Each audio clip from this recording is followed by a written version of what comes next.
it's Kenzie. Welcome to my YouTube channel. So today we're going to be covering the topic of sex before marriage. Okay, so I actually I recorded this a few weeks ago. I think maybe even a month ago. It was a really long time ago, and I lost the footage, so I kind of have to re-record it and speak about it again. Hookup culture, you know, just hook up and have fun. It's not fun. It's not fun. Everything happens for a reason, so I believe that that video was just not supposed to be released because I don't think that it was worded correctly, and there's revelations that I've had since then. But without further ado, let's get into it.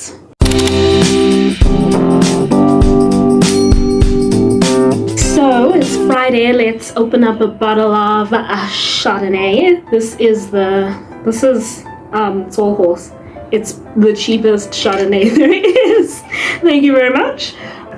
Anyway, the best way to get into this topic is to just get into it. Like I said in the other video that I recorded last time that I lost. But anyway, it's gonna rain. The clouds are it's so nice and cloudy right now. Like, let me show you.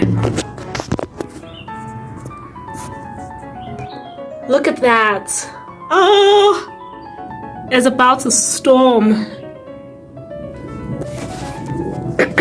Anyway, so if you were raised a Christian such as myself, then you are familiar with the concepts of saving oneself for marriage. From a very young age, we are taught that we should hold on to our purity, hold on to our innocence, and not give our virginity away up until marriage. It's biblical. It is taught to Christians, followers of Christ. If you are a godly person, if you're a child of God, then you probably have the same beliefs in your background. So basically, as children, they teach us to save ourselves for marriage. You know, we are taught that when we grow up, we're going to meet, God's going to send us our husband, we're going to get married, and then that's when you do what you need to do. You make love to the person who loves you and start a family, and that is it. You know, it's marriage, it's children, it's that, you know, that's the right way to do things. But I'm afraid that the reality of the situation isn't taught to young people, because everyone has a different timeline, everyone has a different life. God has a different plan for every person's life. And so what is the case for someone else might not be the case for another person.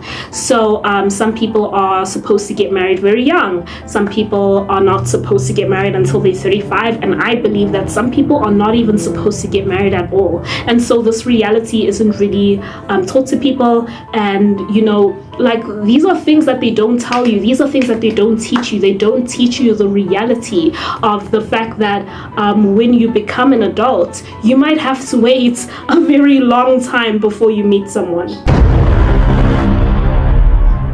Because I genuinely believed that I was going to, you know, things were going to happen the way that they taught me were going to happen, you know, like grow up and meet your Prince Charming. There's no Prince Charmings in this world, you know, like Prince Charming doesn't exist. And now only that I'm in my 20s, I'm really starting to come to terms with that fact, because deep down I really want there to be a Prince Charming who comes in and saves me, but that is not going to happen. A few years ago, actually, I stepped into church for the first time in years. Jesus had a message for me. So I received a message from God through someone else. And what he said was that I'm your Prince Charming. I'm the one who saves you. You know, there are multiple scriptures in the Bible that speak about this. God wants you to rely on him. God wants you to depend on him. God wants you to focus on your own journey instead of focusing on trying to find someone who is going to fill you up, someone who's going to fill that void, someone who's going to complete you. I'm a hopeless romantic. I grew up watching rom-coms, and I really did believe that life would be that way. But unfortunately, we live in this hookup culture. You know, we live in a hookup culture, and you find yourself, you know, involuntarily living a lifestyle that you don't really believe in. You end up compromising, right? Because what happens is that you really want to meet the right person, and just because you have good intentions, it doesn't mean that other people have good intentions. So they teach you to hold on to your purity, but they don't teach you about the people who are going to come in and literally steal that from you. Of course, it's your responsibility. I do believe that it's your responsibility to make sure that you don't give it away. But the thing is, it's just you're so unprepared for it. You just walk into life. You're thrown into life, really, thrown into a den of lions, and you're not really taught how to survive that. Because even though you have good intentions and your intentions are to walk into someone's life, find love, take care of that person, there are people who are coming into your life with bad intentions. They're there to use you and to abuse you. They're there to take what they want from you and leave you there. They're there to use you for their pleasure. They're there to use you to satisfy their needs and their desires. And what you're going to do is end up compromising and finding yourself in situations where you are forced to do something that you don't even really want to do, in the hopes that you will get what you want. But if you know what you want, if you know that you really want to find someone who loves you and who wants to take care of you and who actually cares about you, then you really need to make sure that you don't fall into that trap. Don't fall into that trap, and don't compromise. Those people, they don't deserve it, because they don't care about you. They're not there to love you and to take care of you. You're not responsible to satisfy them. You're not responsible for that. But that is not the meaning and the definition of caring about someone. Because, for instance, I don't like I don't like it. I don't like doing it. And every time I told someone this, they'd be like, oh no, oh shame, that sucks. It doesn't suck. I'm not like that, because I'm not married anyway. I shouldn't be going around doing that if I'm not with the right person. If I'm not in a relationship or I'm not married, I'm not supposed to be doing that anyway. It's, these laws are put into place to protect you. God tells you what to do and what not to do to protect you, because when you do something like that, you are hurting yourself. You're sinning against your own body. What I was saying was that I would just find myself in situations where I'm trying to do that because I'm like, this is how you take care of someone, this is a sacrifice I have to make, this is what I have to do. No. And I know that we live in this hookup culture that normalizes sleeping around and doing all these things, being promiscuous, but disguising it as being free or empowering. It's not empowering. If anything, it actually takes away your power. Also, as a single person, I understand the struggle. I know that it's not just about sleeping around and whatever. It's difficult to be single because then you give in to your feelings of loneliness and end up connecting with people that you shouldn't be connecting with. Or perhaps you are under pressure and feel like you need someone to provide for you, and that you need to give that in turn for being provided for if you don't have a partner.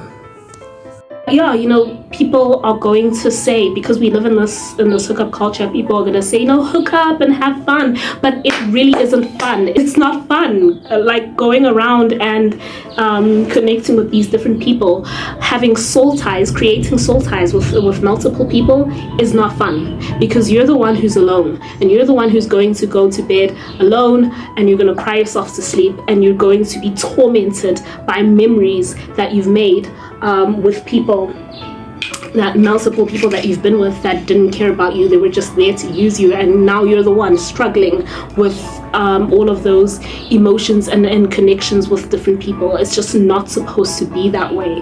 And there are people who maybe they're married or they have been in a relationship for a long time, and they know what it's like to be loved. They don't understand what it's like to be alone, and so they'll encourage you to go around sleeping with people, but it shouldn't happen. And you need to understand that you are in a position where you can say no. I still, a lot of the time, I still feel pressure. You don't think that you can say no. You just end up doing things that you don't want to do. Honestly, it takes away your sense of self-worth and your ability to love yourself.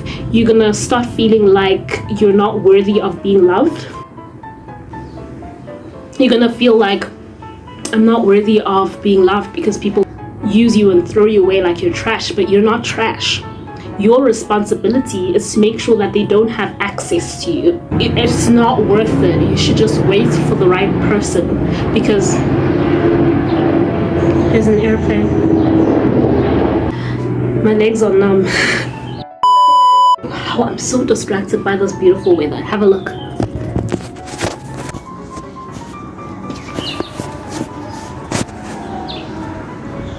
Wow. I love this weather. Anyway, let's get back to it. But yeah, what I was saying was that it's not worth it. You should just wait for your person, the right person, to come along. You don't know why God has planned what he has planned. Maybe you're not supposed to meet someone right now, and I understand that it's difficult because other people meet people who love them and take care of them, and you're like, that's not fair, they got that, and I've been waiting for 5-10 years or whatever. But you need to use that time to focus on your own journey and to build your life and do the things that you need to do, instead of focusing on trying to find someone else to look after you.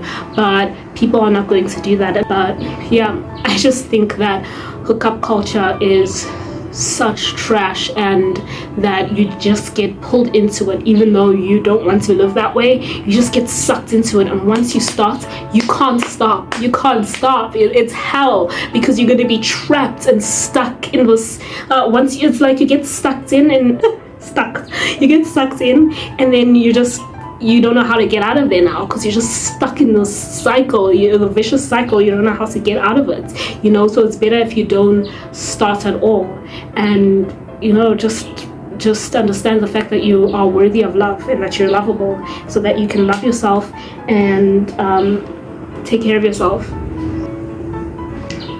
and wait for the right person, and then you won't have to ever struggle with this kind of thing.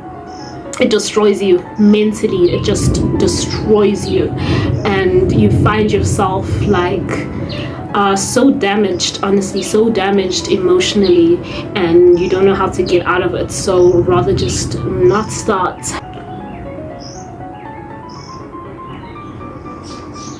It's starting to rain. It hasn't rained in forever. I have not seen rain in such a long time. That is it for today's video. If you did like this video, please do give it a thumbs up. If you would like to see more content like this, please do subscribe. And if you have anything to say, comment down below. See you next time. Bye.